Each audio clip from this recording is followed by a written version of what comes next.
Welcome or welcome back, perhaps, to Wistful Wisdom, the podcast where leaders aren't just born, they are made.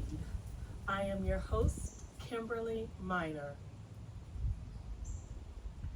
Today, we're diving deep into what it really takes to wake up every single day and become a forward-thinking leader. Not tomorrow, not when the time is right, today, right now. This episode isn't for the passive or hesitant. This is for the people who are ready to take charge, to dominate their space, and to make sure their voices are heard in every room, at every table, and at every single decision. This is not, however, about fitting in. This is about owning every second you are on the clock. It is about waking up, powering through, and refusing to let any environment, that means any meeting, any building, any so-called authority, mute your voice. I am talking about stepping into every situation with the kind of presence that says, I am here, I am ready, and I am not backing down. So let's cut the fluff, get rid of cliches, and dig in. I am here to tell you exactly what it takes to lead from the front. No apologies and no second guessing. We'll segment this particular podcast into two parts. I'll try to keep both parts to approximately 15 minutes or so. We'll see. Let's go into segment one, which I'll call the daily wake-up call. Every day, you wake up with a choice. You can either let the day dictate who you are, or you can dictate who you are to the day. Every day you have a choice. Again, you can either let the day dictate who you are, or you can dictate who you are to the day. The clock doesn't care if you're tired. The competition doesn't care if you're feeling off. The market doesn't care about your excuses. The only thing that matters is how you show up. And showing up isn't enough.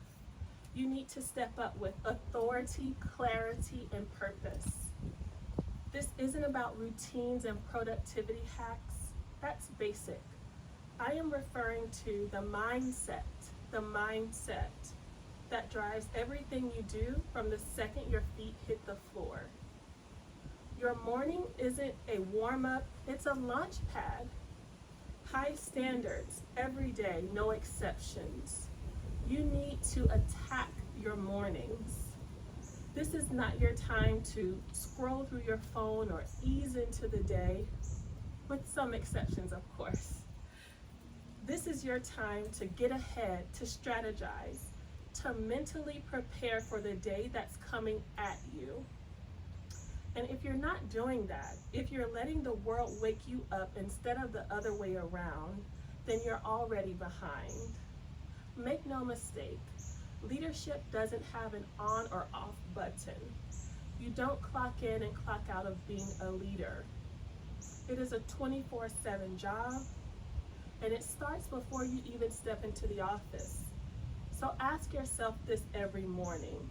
Am I here to follow, or am I here to lead? Because those who lead don't wait for permission, they take it.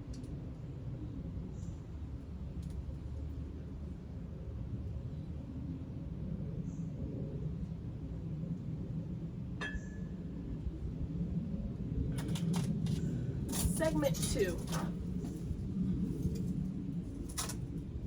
Let's talk about the room. You know the room I'm talking about. The conference room, the boardroom, the meeting where decisions are made and voices are heard or ignored.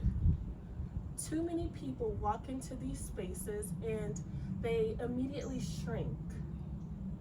They let the titles, the hierarchy, the so-called expertise of others silence them before they even open their mouths. That's not going to cut it. The room is just that, a room. It's four walls. It doesn't have power until you give it power. What matters is who you are when you walk in. Are you a spectator or are you a force? Are you waiting for a turn or are you taking the floor? Commanding a room starts before you even walk through the door. It's in the way you prepare, the way you carry yourself, and the way you think. You need to know your stuff inside and out, not just the material, but the dynamics, the personalities, the angles of attack. You anticipate the objections, you prepare the counterpoints, and you're ready to pivot when necessary. But let's be clear, this isn't about being the loudest. Volume does not equal authority. This is about being deliberate, being unshakable, and making your words count. You don't need to fill the space, you need to own it.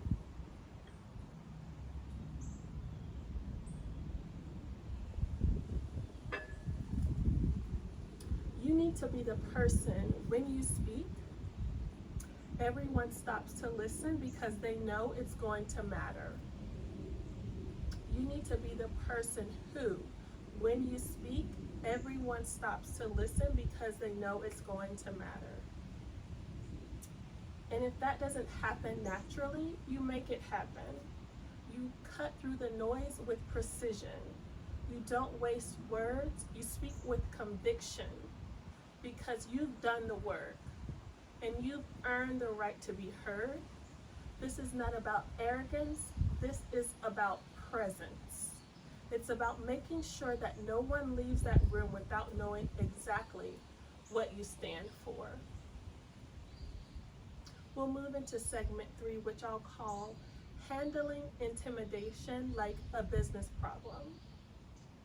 Intimidation, it is a tool used by the insecure to try and tilt the balance of power. But here is the truth. No one, and I mean no one, intimidates you without your permission. That feeling of doubt, the moment of hesitation, that is you letting someone else dictate your value. And that stops today. You know the scenario. You walk into a meeting, there's that one person, maybe the whole room, who's trying to make themselves look bigger, smarter, more powerful than you. And if you're not careful, that energy seeps in. It seeps into you. That's a game, and you and I, we don't have time for games. When you feel that intimidation creeping in, you need to reframe it immediately. Intimidation is not a sign that you're out of place. It's a sign, in fact, that you are exactly where you need to be. You're in the right place. It is a signal that what you have to say, what you have to bring is seen as a threat. And that's a good thing. That means you're onto something. So don't shrink. Do the opposite. Expand. Let that intimidation fuel you, not freeze you. Take a breath, ground yourself, and double down on what you came to do. The most powerful person in the room is not the one who throws their weight around. It's the one who stands their ground and who does not waver. That's real authority. And let's get another thing straight. If you're intimidated by a building, a title, a reputation, then you're letting structures, not substance, run your life.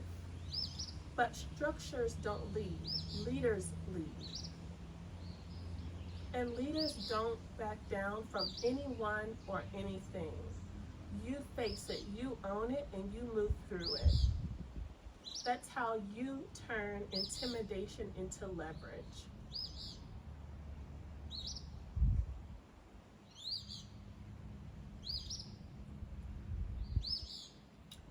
Let's get one more segment in here. We'll call it Speak with Purpose or Do Not Speak at All.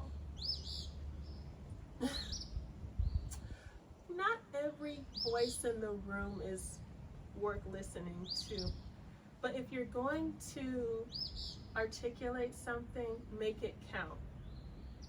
This isn't about saying something just to say something, it's about contributing, it's about impact. Every time you speak, you are building your brand as a leader, and your brand is not built on empty statements or safe comments that blend into the noise. Your brand is built on the power of your insights, the sharpness of your questions, and the courage of your convictions. So here's the rule: speak with purpose or don't speak at all. And when you do speak, make sure you're saying something that only you can say. Bring your perspective, analysis, bring your edge. Don't water it down, don't soften it to make others feel comfortable. Leaders don't dilute themselves to fit into the room. They elevate the room by bringing their full, undiluted selves to the table. Again, it's about precision. It's about knowing when to strike and when to hold back. You don't need to dominate the conversation to dominate the space. But when you do speak, it better be undeniable. It better add value, challenge the status quo, or push the conversation forward. That is how you build authority. That is how you make sure your voice is not just heard, but felt.